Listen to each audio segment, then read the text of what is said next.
Aujourd'hui, nous revenons pour célébrer le 4e dimanche du temps de carême, ce qu'on appelle dimanche de joie. C'est tout simplement une joie parce que l'Église veut, encore une fois de plus, nous rappeler que le désert, le carême, n'est pas une fin en soi, mais un moyen vers une autre fin qui est la résurrection.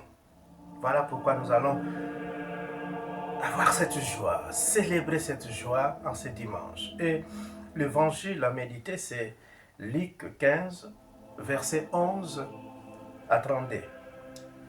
Le Père miséricordieux, ou alors le Fils prodige.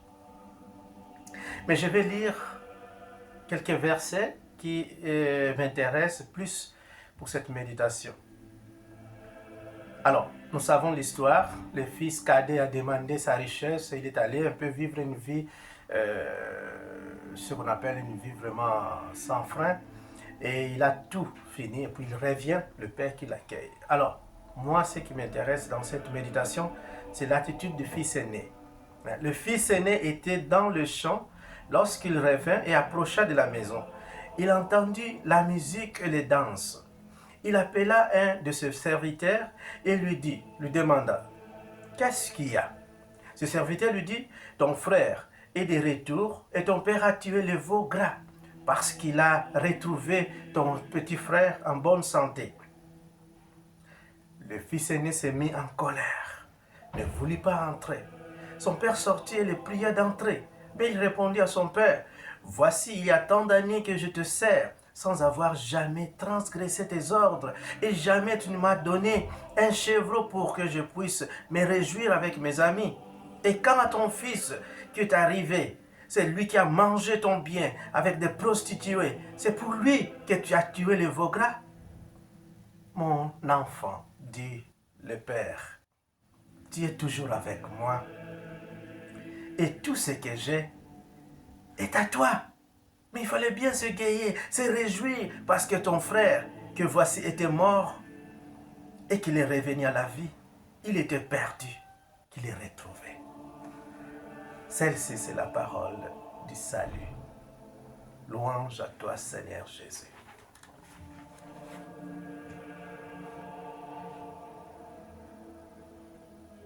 Aujourd'hui, j'aimerais bien méditer avec vous les 4 erreurs du fils aîné. Tout ce qu'on doit savoir d'abord, c'est que cet évangile met l'accent sur l'attitude du Père miséricordieux qui nous accueille toujours et qui nous aime toujours.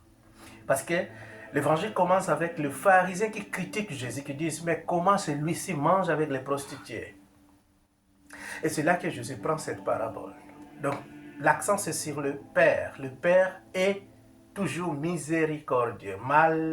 Malgré nos limites, malgré nos péchés, il est là pour nous attendre. Mais prenons l'attitude du fils aîné, que moi je pense, plusieurs de nous entre chrétiens, nous pouvons avoir cette attitude.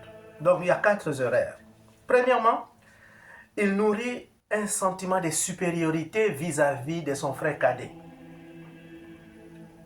Moi qui étais toujours fidèle, moi qui n'ai jamais péché, tu ne m'as rien donné pour que je puisse me réjouir dans mon ego. Mais ce petit cadet, lui qui ne vaut rien, qui a demandé un peu cher, lui, c'est lui que tu vas donner des cadeaux. Est-ce que quelqu'un se retrouve avec ces critiques dans notre vie de chrétienne? Plusieurs fois, nous avons cette attitude. C'est-à-dire, on se sent, nous on a été toujours dans l'église, on sert toujours le Seigneur, je suis toujours au service, je chante toujours pour le Seigneur, c'est moi qui nettoie l'église, c'est moi qui sers, donc je mérite. La méritocratie. On oublie que notre Père, c'est lui que nous servons, c'est celui qui a le dernier mot pour le jugement. Souvent, nous sommes des juges. Nous détectons, nous balconnons, comme dira un peu plus tard le pape François, nous balconnons. C'est-à-dire, nous sommes dans un balcon, nous regardons les autres un peu plus bas. Et là, on choisit déjà. Nous, on a déjà sélectionné. Il y a des chrétiens qui sont spécialistes pour sélectionner celui qui va au paradis et celui qui va en enfer. Ils disent, ah, celui-là va en enfer et celui-là va au paradis. Parce qu'on mérite. C'est un peu plus ce qui se passe dans nos vies, plus ou moins. On se dit, nous, oui, chrétiens, bien sûr, j'ai été toujours fidèle. J'aime Dieu, je partage, je pardonne. Pourquoi pas aller dans le paradis? Pourquoi pas que le Père puisse me donner les veaux gras? Mon fils, tu as été toujours avec moi. Tout ce qui est à moi est à toi. Donc, attention avec cette attitude du fils aîné, de la supériorité vis-à-vis des autres. Deuxième erreur, l'arrogance. Le frère aîné ne travaille pas pour son père, mais pour obtenir un héritage. Il agit comme son frère cadet, mais d'une manière différente. Le frère cadet demande, c'est comme s'il demandait la mort de son père. Il demande son héritage. Lui, non, lui dit, je vais travailler. Je vais travailler. Papa va mourir d'ici là, tout me reviendra. Même attitude. Plusieurs d'entre nous, nous travaillons sur ça. Nous servons le Seigneur, nous prions, nous partageons, nous sommes dans le service, mais c'est juste avec cette attitude un peu immature, spirituelle, d'attendre que l'héritage du paradis nous revienne. C'est lui qui est sorti de l'église, celui qui est dehors, on s'en fout. Il ira en enfer. Voilà ce qu'on s'est dit. Troisième erreur du fils aîné.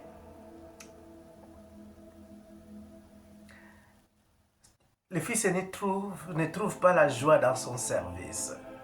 Il espère un bénéfice futur plutôt que de vivre les dons dans le présent. Plusieurs d'entre les chrétiens vivent parce qu'ils attendent un retour. Ils partent à l'église parce qu'ils attendent. Ils partent à l'église parce qu'ils demandent que Dieu puisse les bénir avec les enfants. Ils demandent que Dieu puisse lui donner le travail. Ils demandent qu'il puisse réussir à l'école. C'est ça, une fois qu'il a, en tout cas, il abandonne. Priez pour attendre de Dieu. Priez pour attendre la récompense. Et quatrième, le fils aîné ne comprend pas la justice divine. Lui pense que Dieu travaille avec le système comptable. Hein? A, B, C, 1, 2, 3, 4, 5, donc je mérite. Je fais 10 bonnes choses, je mérite que Dieu me donne. Mais Dieu va au-delà. Dieu, c'est la miséricorde.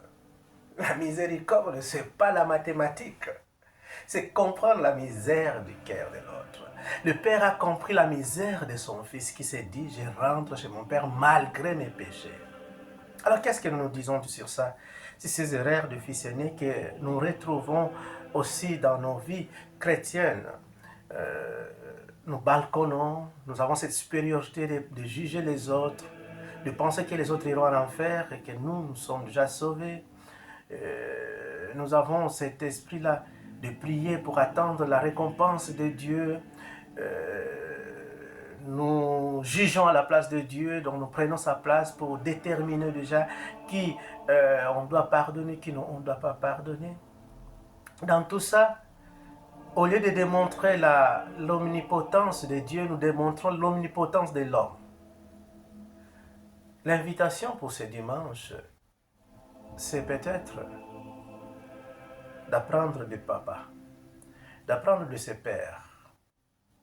D'abord, avoir l'attitude des petits, des fils cadets, de rompre avec le cercle, les choses que nous faisons, de dire, voilà, on a péché.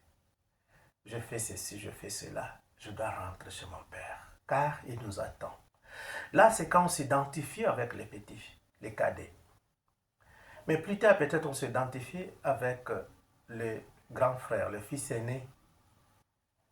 Soyons, écoutons le Père. Le Père a dit, tout ce qu'il a nous appartient. Donc ne soyons pas jaloux. accueillons tous, aimons tous, pardonnons tous et entrons dans la maison du Père.